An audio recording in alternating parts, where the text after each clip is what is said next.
Hello, everybody. Welcome to another episode of the Thriving Adoptees podcast. So today I'm delighted to be joined by Chaitra, Wirta-Leiker. I hope I got it right this time. Yes. Hi, Simon. Hi. So Chaitra is an adoptee. She's an adoptive parent, and she's also a psychologist. And so I love the different perspectives that you bring to this to this conversation. So I'm really looking forward to it. Last time when we had a chat about what we might talk about, you came up with this juxtaposition of self-sabotage versus self-protection, and I thought that's a great topic, because we all want to move away from self-sabotage, and we want to move towards self-protection. So why are these important, Chaitra? Yeah. Well, I think one of the best things for us to remember about those two things is that they often coincide. And so often things that others might label in a pathologizing way as self-sabotaging, they truly are a really incredibly adaptive form of self-protection. And it may not always serve us well in the long run or even in the short term, but it's really important for us to recognize the why behind those things so that we can have more compassion for ourselves and our choices. Yeah. So yeah, self-compassion, that was another phrase that really stood out when I looked back at my notes about our conversation last time. So can I just take you back to that word you used, the phrase you used, adaptive behavior? What does adaptive behavior mean? So behaviors that essentially we find a way to make them work in the situation that we're in. And as adoptees, we know we are all masters of that, right? Of adapting to our new environment, our new family, our new culture, all of these new situations. And oftentimes that leads to us putting on a lot of masks or being a chameleon. But it really, the fact that we're able to so easily change ourselves to fit into particular situations, it's one of those things that's a double-edged sword, because it can absolutely be an asset, but it also can harm us. Yeah. And as you were talking about that, I was seeing both sides of it, and then you summed it up as a double-edged sword. So I thought that really sums it up beautifully, because sometimes it is great, and sometimes it can tip over, can't it? I guess. So is there a difference in that comes to mind in terms of when the two sides of that double-edged sword? Is there a distinction that you see? Well, the only distinction I think really is the situation itself. It's not really about the adoptee, that we have this skill that is essentially a neutral skill, right? That we're able to fit into a situation or to adjust to make ourselves sort of more present in that space and more known, or able to communicate more easily. And the situation can either sort of support that and allow an expansion of us moving more into an authentic space and not having to mask and adapt so much, or the situation can have us in the space where it's continually urging us to conform and to only fit a very narrow view. So I think that's one of the biggest things too, that so often we internalize this, and as adoptees, that's something we also tend to be really great at, right? Is that guilt and shame piece of assuming it must be something inherently wrong with me. But when we're able to step back and recognize this is a skill that I can use, and sometimes it benefits me and other times it hurts me, it really is more about the relationship or the situation that we're using that skill in. Yeah. Could you give us a couple of examples around that, Chaitra? Yeah. Well, so for instance, I think a really common thing that people would say is a form of self-sabotage, right? That they label as something negative, would be maybe consuming alcohol, right? To have too much to drink, that could be harmful. There could be addiction and alcoholism that follows. But to be able to use alcohol just in small amounts and to move into a situation and know, okay, this is something that I enjoy or something that helps me feel a bit more relaxed and I can connect, where it's not, overconsumption or it's not an addictive pattern. I mean, there's nothing wrong with that, right? That can be helpful in some social situations. So it's one of those things that it's sort of on a continuum, but it also is a matter of how we're choosing to use it and what the environment around us calls for. Yeah. If by having a small bit of alcohol and feeling more relaxed, we're still feeling uncomfortable and like we don't fit in, we may choose to drink more, and that can lead to more issues. But if we're having a little bit and we're feeling connected with others, and that's something that feels positive, then we're likely to not feel like we have to over consume. Yeah. Yeah. As you were thinking that, I don't know if you could hear see my lips moving here, because I was trying to figure that as well. The idea that popped into my head is being able to adapt and tune into how somebody else is feeling might be really useful in the very early stages of reunion. So by if we've got a first telephone call with a birth mother, or we've got the first time that we're talking to them or meeting with them, if we can adapt, hone in to what they seem to be saying, and it might be an empathy and a relationship builder. We're putting ourselves in their shoes to make it easier in those first instances, and then we're going to we might leave that behind. We might leave that behind later on, and be perhaps more ourselves, be more genuine later on. Once the relationship's formed, it's almost like the other idea that popped into my head is if we're in a business setting, for example, and we're in sales, or we're trying to communicate with somebody else, being able to put ourselves in their shoes and adapt initially might help us with the initial relationship. That was the kind of the first idea, but we're only doing it that way because we know that's we're building the foundation of the relationship. Mm-hmm. Yeah, and with those examples, I mean, I think those are great examples because, again, it's we can be in that situation, and our empathy can be something that's really useful as we attune to others, or it can sort of shift into this place of being so empathetic towards others and so focused on the context that we lose ourselves, right? And our needs become something that's minimized as we try to make sure that others are comfortable. Yeah. So what do you see as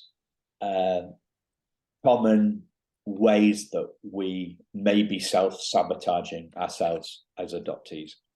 Yeah. Well, I think our belief systems are a big part of that. And again, it's, self-sabotage and self-protection are mirror images of each other. It really is about how we frame them.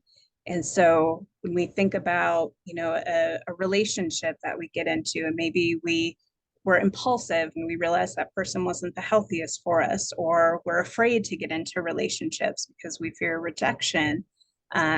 We might look at that as, oh, why do I keep sabotaging myself in relationships?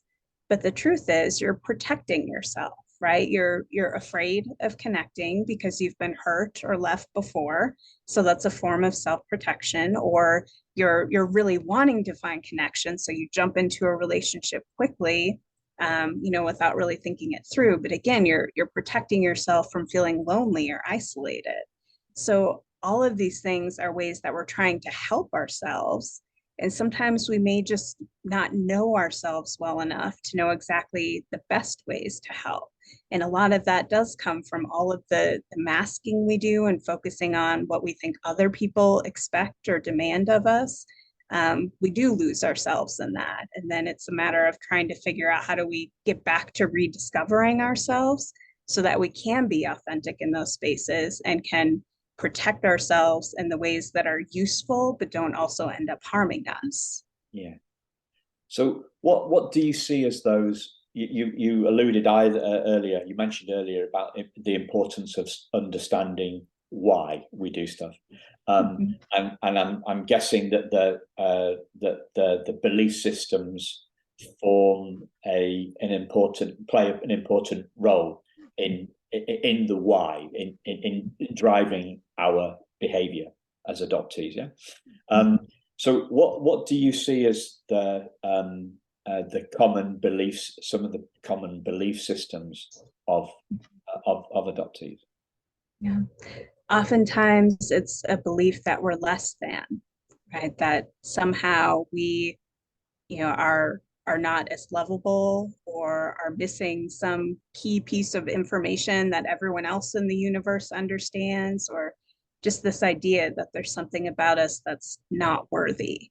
And that, of course, I mean, it makes sense, right? When we think about our history, that when the people who were supposed to raise us were not able to, for whatever reasons, we can understand those reasons intellectually and they can make sense to us, but there's a disconnect because it's never going to feel like those reasons were enough, right? And to some extent, I blame, Hollywood, movies, media for that, because those stories of someone fighting through impossible odds to raise their child, it's great to see that in those types of arenas, but the truth is that's rarely a possibility for these really difficult circumstances that our first families are in when they're facing so many systems of oppression.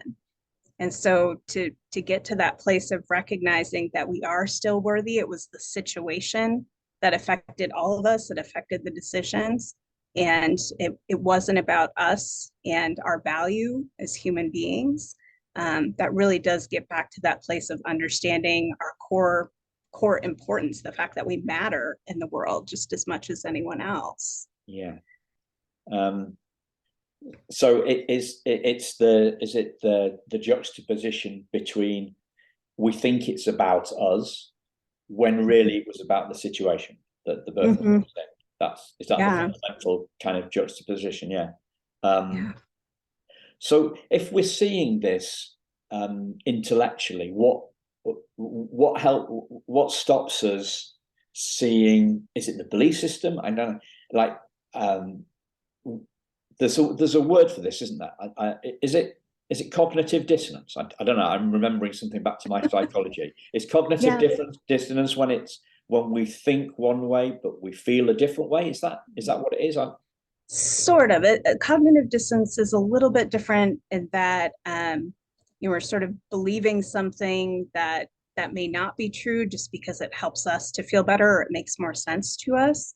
And to some extent, I think that fits because that idea of control or mastery, I mean, it really does get back to that, right? That even if to believe something harmful about ourselves, if that's what gives us a sense of control, in that we can't be, rejected by someone unpredictably or surprised by something that, we expect the worst of ourselves essentially and expect others to see the worst of us, which means nothing's ever going to be unpredictable. Again, it puts it within our control.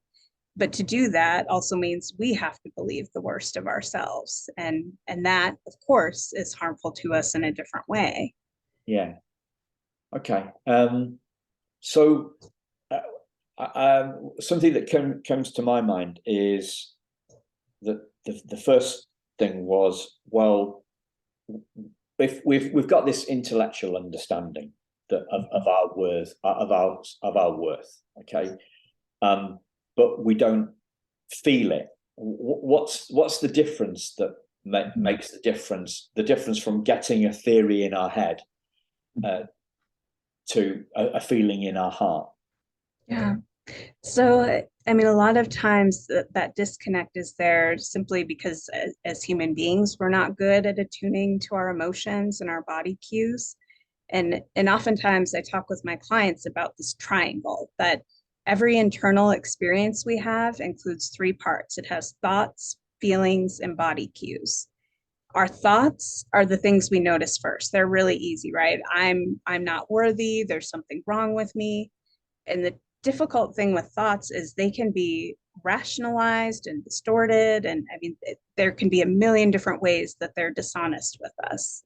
Whereas our feelings and our body cues are always going to be honest, right? They're an automatic visceral reaction, and they're not being filtered through our belief system. They're just what's there, what's valid. And our society tends to focus on thoughts and intellect over what is our body experiencing and what does it need. What are our emotions telling us? So when we can start to attune to that part of us, that's where we get to that place of kind of the both and of recognizing, okay, intellectually, I can understand why I was adopted, that there was this situation. And I can understand why I'm feeling devastated by that, or angered by that, or hurt that there wasn't a way to make it work. So it's acknowledging that both can be true, even if they feel contradictory. Okay. So the thing that came to my mind was the if we are feeling if we're feeling less than, then that something that if somebody says something to us, and we are triggered, that's a sign that although we get something, although we understand our own worth intellectually, we're not getting it at that deeper level. Mm-hmm. So yeah, the thought might be saying, I know that I know my self-worth is there. I appreciate my self-worth. I recognize my self-worth. But it's that if we're reacting against it, if we are triggered, then we haven't got it at that deeper level. So would that be fair to say? Yeah, absolutely. I mean, it goes back to the fact that so much of our trauma is held in our bodies or in those pre-verbal implicit memories. They don't have words to go with them or really clear thoughts to explain them, right? They are just visceral reactions, things we notice in our body and in sensory ways and in our emotions. Those are much more abstract. They're harder to navigate through than thoughts. Yeah. Okay. So, how do we make this? How do we deepen our understanding of our own worth so that we get it at a feeling level rather than just an intellectual level? Yeah. So a lot of it gets back to the basics of trauma work, really being able to see ourselves as comprehensive beings and acknowledge all parts of ourself. And so, in therapy, that might be doing something that's more related to somatic body work. It may be something that's focused on trauma, like EMDR, which is eye movement desensitization and reprocessing, or brain spotting. Those are forms of therapy that can help make those connections. But I think even just on a basic day-to-day level, what I encourage people to do is to really take notice of those parts of the triangle, in each situation when you can tell you're being activated or triggered by something, to check in with yourself. What am I thinking about this? What am I feeling about it? What are my body cues around this? Because there's something really freeing about being able to acknowledge all of those parts instead of having to remain in that intellectual space. And that can be something as simple as, when you are reacting to something, just notice for a moment how your breathing has changed, or how your heart rate has changed, or how your muscle tension has changed, and being able to attune to that. Yeah. Is there anything that you could, I mean, obviously we're not going to get into brain spotting Sure. session on a podcast interview, but is there anything that we could do between us now that could help people, give listeners a process to follow, or just a better idea of it? Because it sounds great, but I'm an example guy rather than a theory guy. So it would help me, and maybe it might help some of the listeners. Is there anything that we could run through? Yeah. So one thing that I do with a lot of clients, just to help them get more in touch with their body, is we do something called the sensory countdown. So I want you to just sit, take a breath, and take a moment and notice 5 colors that you see. So I'm looking at the screen, so I can see your brown eyes. I can see your brown hair. I can see there's like gold reflection on a mirror behind you. I can see a cream wall, and I can see a green sofa, and a kind of a light brown door behind it. Okay. All right. Yeah. Typical adoptee overachiever, going for 6. I like it. Okay. All right. and then notice 4 sounds that you hear around you.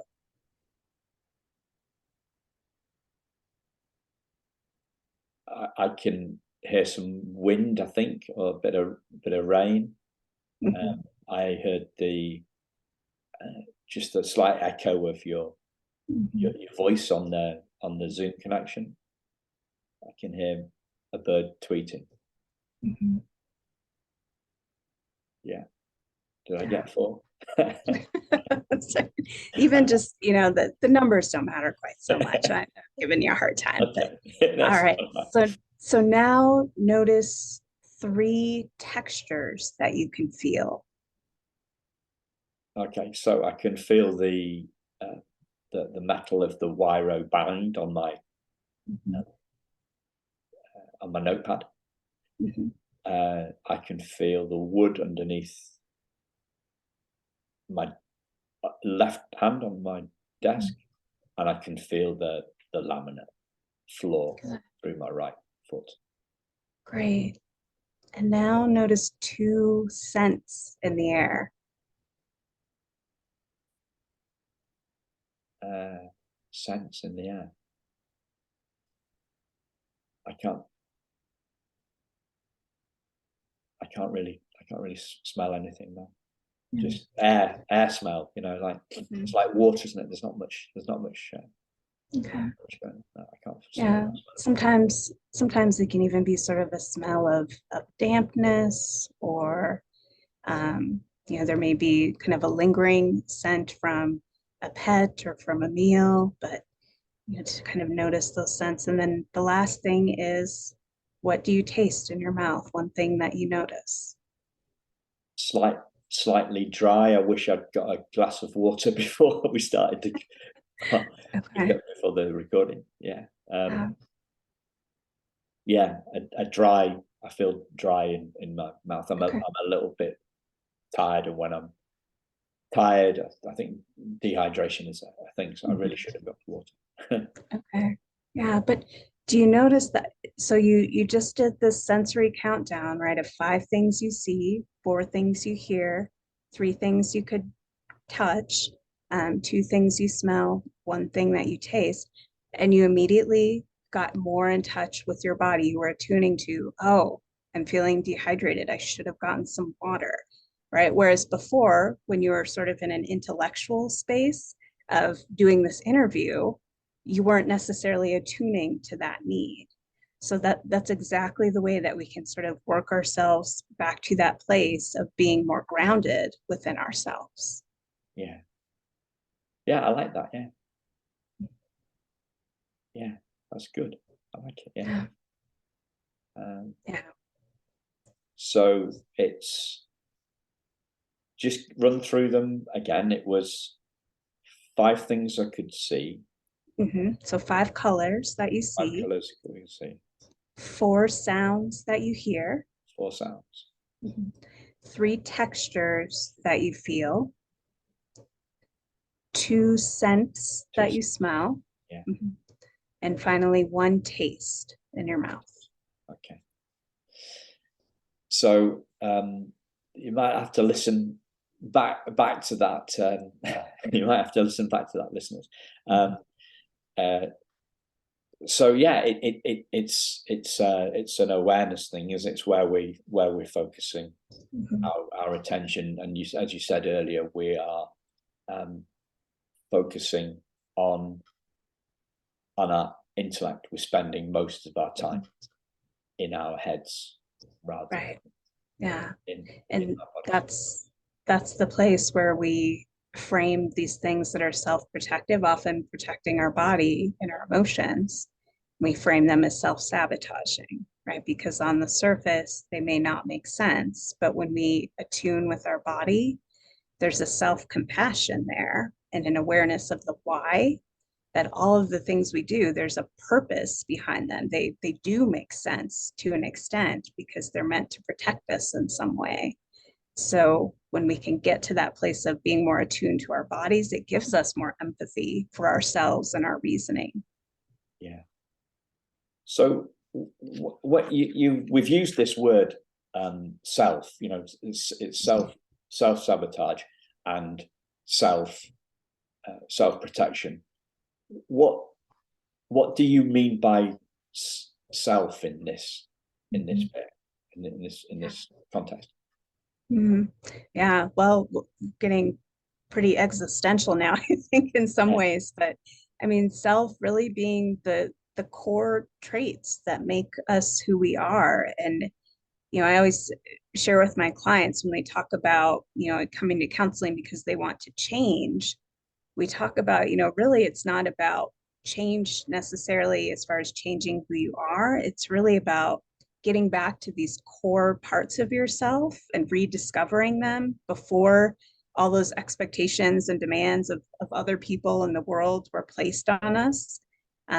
That is that self, and that's the part we're trying to heal, is to rediscover and get back to this authenticity, being able to do the things that feel comfortable to us, that we enjoy, that we feel passionate about, that feel meaningful to us. There's a sense of connection within ourselves when we can do that. And to me, that's self, that part of feeling connected within. Yeah. Okay. By self, when I say self, sometimes I mean it in terms of our essence. So I would see it as our essence, and also our conditioning or our programming. So you talked about the stuff we'd picked up. I would say the thing that came to my mind was it was one of the well-known American authors, the author of Tom Sawyer. What's the guy? He talked about unlearning. So we've got this, the essence of who we are, and then the stuff that we've learned. So I would see the true self as the kind of the essence of who we are. So it's a subtractive thing. We're unlearning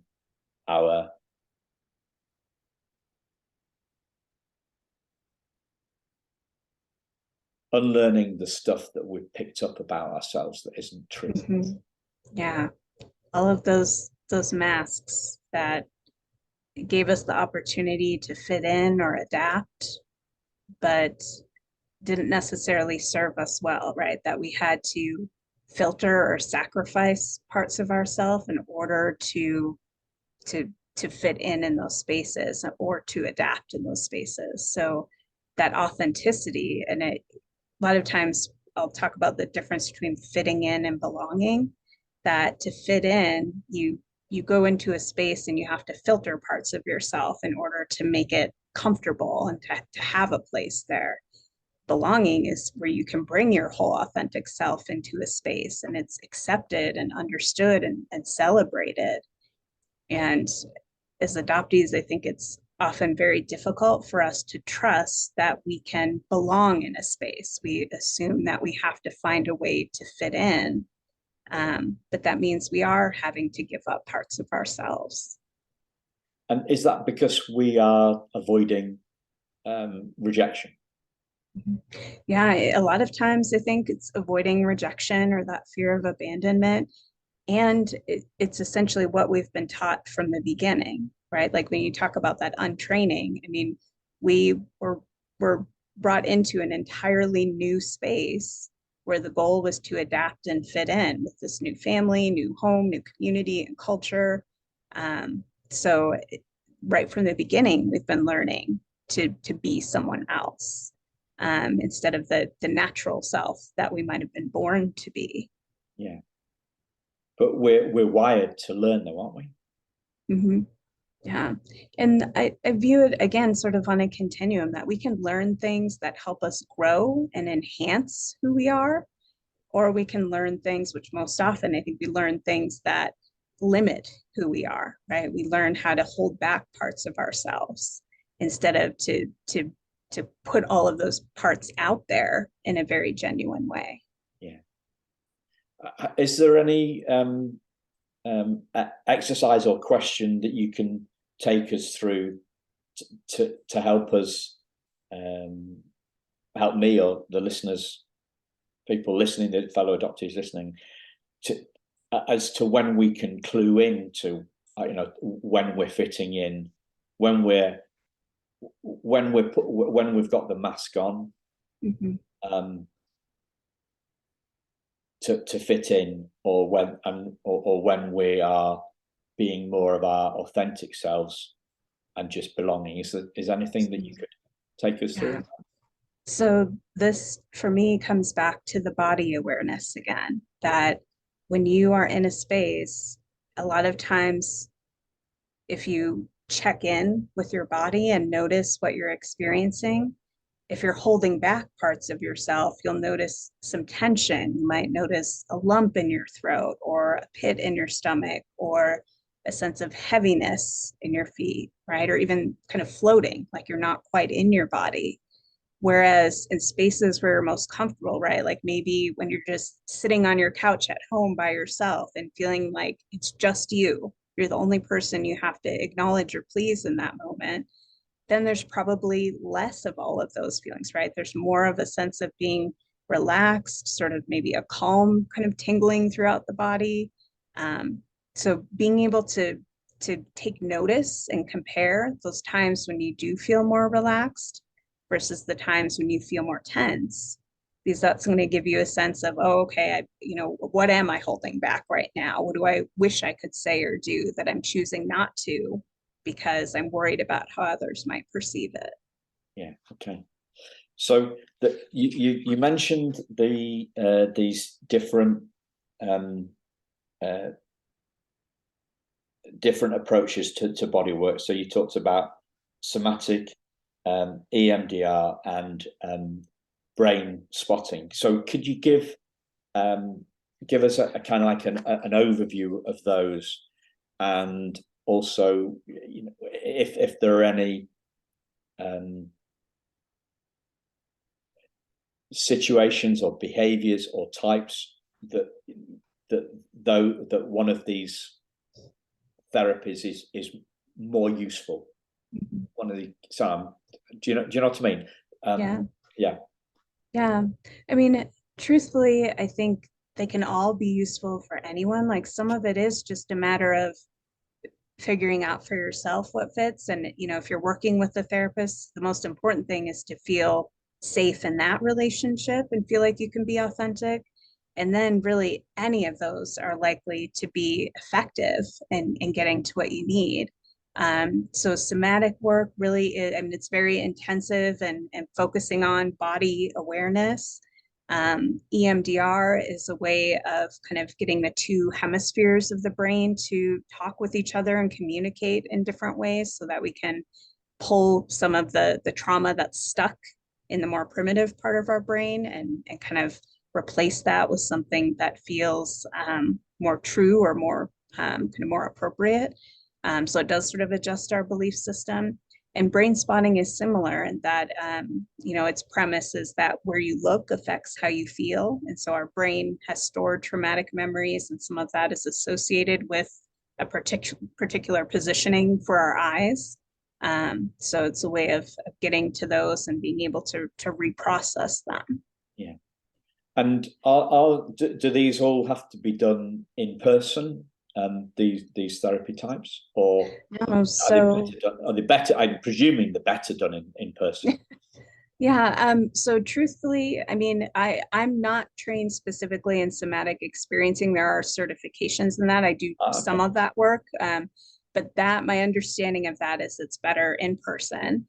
But I think some of that can be done virtually. And EMDR and brain spotting, I think, can work just as well virtually and in person.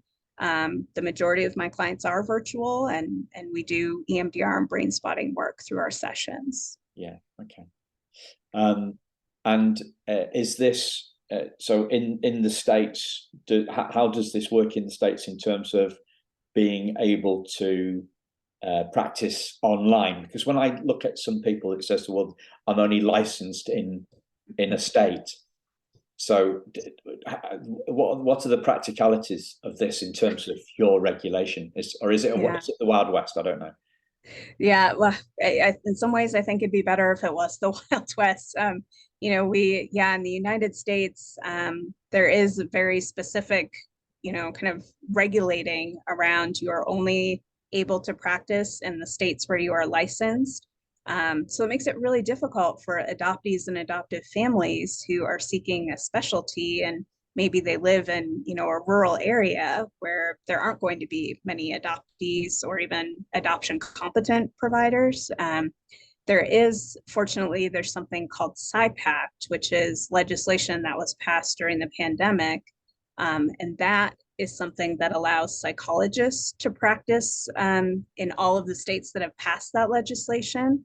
So for me, fortunately, I'm able to see clients in over half the states now because of that PsyPact compact.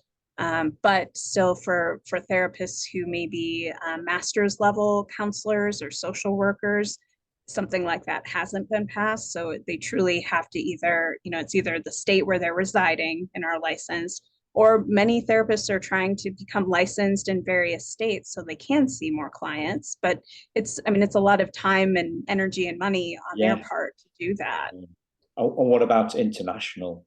What about international clients? So our rules here tend to be pretty vague in a way, but also kind of vaguely threatening.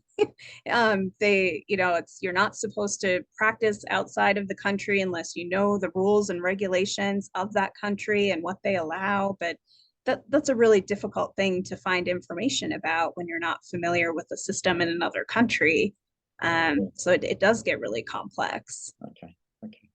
And I want to go back to the start, because I think the most important thing that I just breezed straight past it was the fact that you said that it's about your comfort with the provider that you're talking to.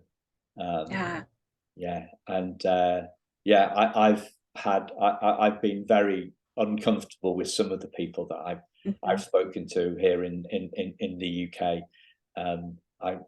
So I know that's really important. I typically encourage people when they're seeking counseling to try interviewing 3 or 4 therapists who something about their website or their bio kind of sparks your interest or you feel connected, interview them to find out who feels like the best fit and follow your intuition. Don't go with, how many letters and credentials do they have behind their name. Really focus on, again, in that space, what is your body telling you? What's your comfort level with that person right away? Yeah. Yeah. Yeah, I'm laughing because I was distinctly uncomfortable. And this one particular counselor and psychologist that I went to see, she almost turned it back on me and kind of gaslit me, like it was like me asking her questions was a symptom of my insecurity. That's how I felt, or how she made me feel. So needless to say, I didn't go back to see her. Yeah, I don't believe I view that as a red flag. If you meet with a therapist who's not open to you sort of shopping around to see who feels like a good fit, that probably is about their own insecurities or rigidity. You have to be with someone who makes you feel safe. Yeah, yeah. So I'm conscious of time here. Is there anything else that we? Oh, yeah. You wanted to talk about some books some kids' books that you've got out, didn't you? So Yeah, tell us more. sure. Yeah, thank you. I had forgotten about that. I'm glad you reminded me.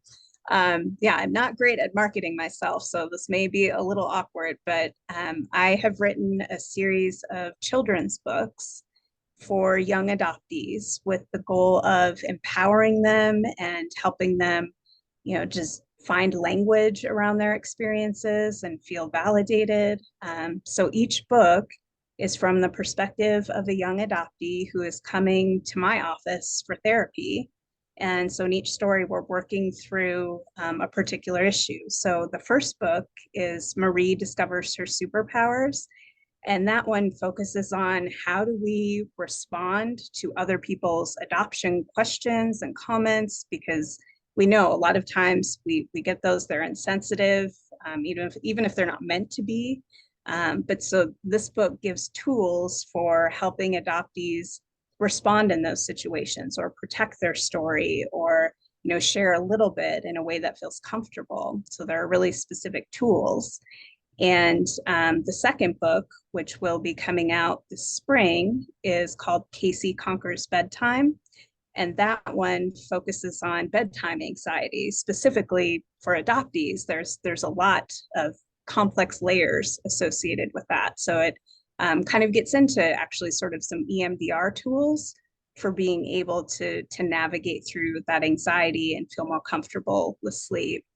Now the next four books, though they are sort of written and planned out, I'm going through the self-publishing process because I want to make sure that a mainstream publisher doesn't kind of take away from the advocacy for adoptees that I'm trying to promote. And I don't want our voices to be lost in that.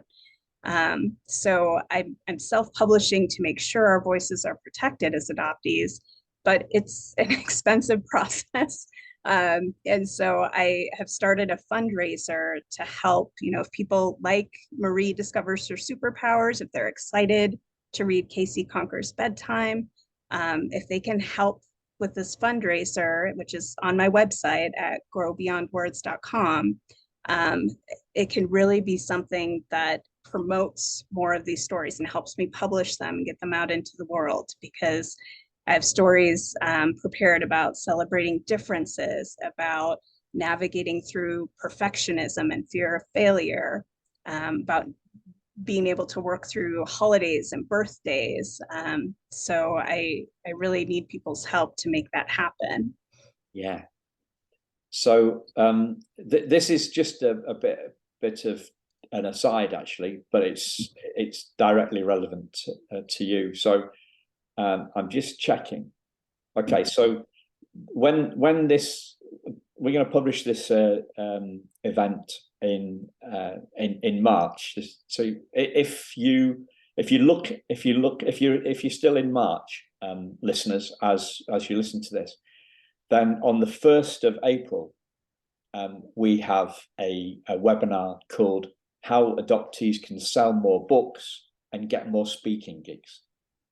So if you go to the show notes, you'll be able to book on to that webinar. And if you are listening after April, then I will put a link into the YouTube webinar replay of that event, because it's all about how adoptees can sell more books and get more speaking gigs. And it's actually being a great lady who called Michelle Vanderpass, who is an adoptive mum. She wants to help adoptees get their message out. She's really supportive of adoptee authors and speakers. So if you are listening and you are an author or a speaker and want to get some tips, listeners, then tune into that webinar or the replay as appropriate. So that might be something that you might like to attend as well, Chaitra. So yeah, we've got for so long the adoptive parents and others have had the louder voices, I think, in the community. We want to give adoptees a bigger voice. Yeah, absolutely. Yeah. So the website, listeners, is Chaitra's website is growbeyondwords.com, and in the show notes for this episode, you'll find a link to that website and Chaitra's socials as well. So if you're driving, you don't need to try and remember it. It's all there for you, as we do with every episode. I create the show notes based on what the guest is doing. So is there anything else that you'd like to mention before we wrap this? I think we've covered a lot today, lots for people to absorb and take time to think about. Yeah, I definitely think this is one that I'm going to be listening to a couple of times myself, and that